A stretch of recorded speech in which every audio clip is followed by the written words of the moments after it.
John chapter 1, verse 42. He brought him to Jesus. Jesus looked at him and said, "You are Simon, son of John, and you shall be called Cephas," which means Peter.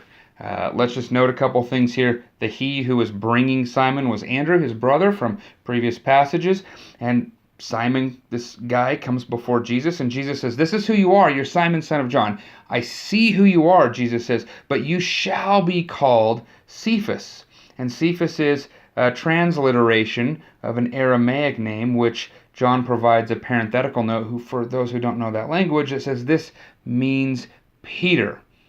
And in Greek, Petra is rock. And so Jesus is seeing who he is and seeing who he will be. We see God do this quite a bit in the Old Testament before he did big things with people. We see it with Abram to Abraham and many, many, many others. This is what your name was. This is who you are now, because Jesus sees who they will be. You shall be the rock.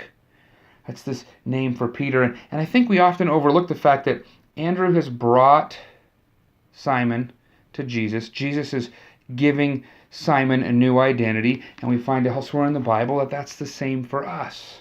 We get a new identity. We become ambassadors of Jesus. We become servants of Jesus. And, in our culture, our names don't have quite the meaning they did in this culture, but what a remarkable meaning for Peter, this rock.